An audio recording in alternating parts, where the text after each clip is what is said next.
Ambulances carry victims to a nearby hospital. Security forces seem determined to break up the protest.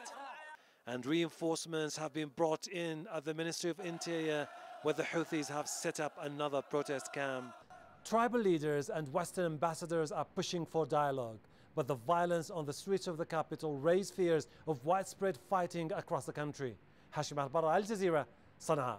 Okay, we've got Hashim Al-Barra now joining us, senior correspondent for Al Jazeera. Hi, Hashim.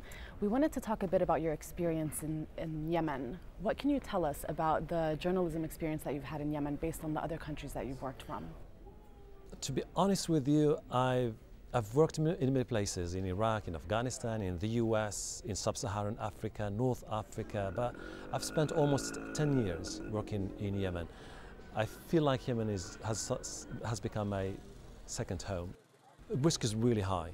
You have to take it into account, and it's becoming worse now with the volatile situation across the country. But I love the country and the people at the same time. So, do you go with a big team of people? Is there a security detail with you? This is the thing about Yemen. You cannot use bodyguards. You cannot rely on security experts because you become a target. You're talking about a country where every single human being has a weapon, and everybody stores weapons and ammunition in his house.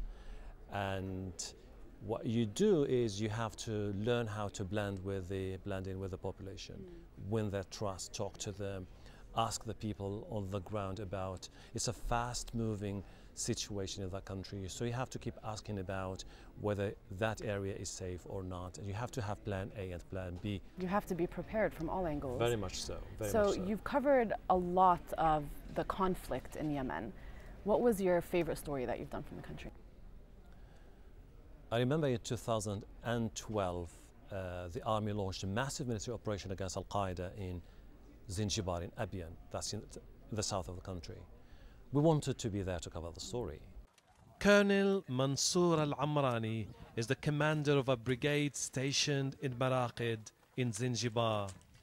There's a rare calm this morning. This is as far as the army could get. Al-Qaeda fighters are positioned nearby. So we went with the military commander.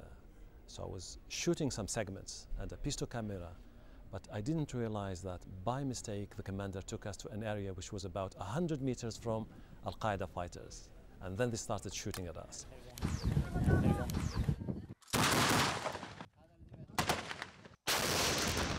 We were forced to leave the area, but they were monitoring us, and they started using mortars against our convoy, and the army said, you know what, you have to leave the area.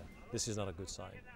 The top military commander, I still remember this, he was a rising star in the fight against Al-Qaeda, was a little bit nervous about what Al Jazeera is planning to air from that trip. He said, come to my place tomorrow, I would like to give you an interview. That was really a good story, to have an interview with a top military commander who leads the fight against Al-Qaeda. We left Aden after the interview. He was driving back home, stopped by a beggar. He opened the window to give him some money. He was an Al-Qaeda suicide bomber, and he killed him. It shows you the dangers in a place like Yemen and the challenges that the government faces in tackling Al-Qaeda. Wow, that's a good story. We hear a lot in the news, and we cover it a lot here at Al Jazeera, these kinds of stories, security situations, fighting between terrorist organizations or rebellious groups or anything like this. Yemen has become one of those countries where we only find it really in the news when there is something huge happening on a political front or on the security scale. What are the main points that our viewers should know about Yemen?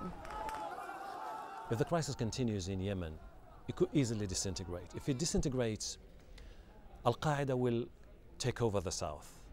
The south of Yemen? The south of Yemen. You will see massive oil supply disruptions in the Gulf of Aden. You will see pirates attacking vessels in that area. The north will be taken over by the Houthis. Disgruntled tribesmen in Marib, in Shabwa, in Al-Bayda will declare their own areas independent states. it's a nightmare scenario. It looks like a good script for a Hollywood-produced fiction blockbuster. They are neighboring one of the biggest oil producer nation on earth, Saudi Arabia. And Saudi Arabia is pretty much concerned about the spectacular rise of the Houthis north.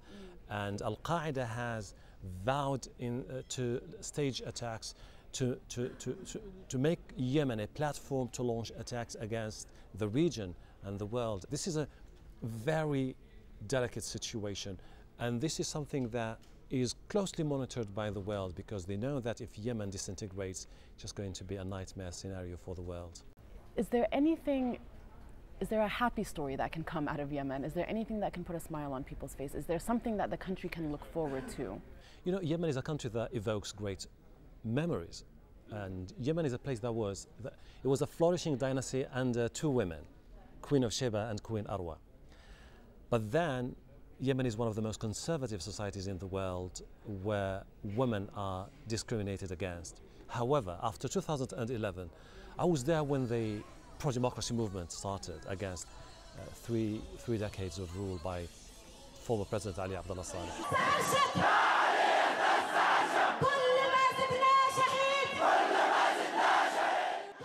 Women played a significant role in galvanizing the nation against oppression and dictatorship.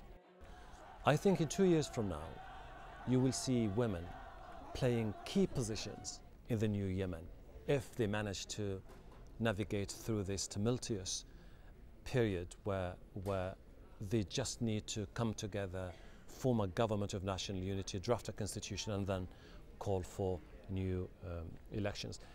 There are loads of great stories and happy stories about Yemen. Yemen is not necessarily about Al-Qaeda or a man wearing a thobe and sporting a jambiya or a dagger and an AK-47. It's one of the most vibrant societies in this part of the world. People are very well politicized. The opposition is very active, and they are eager to see Yemen transition towards a genuine democracy. So there is, underneath, it's really a very attractive story for journalists to cover. Well, we hope for the best. Thank you so much, Hashim, for your time. Thank you, guys.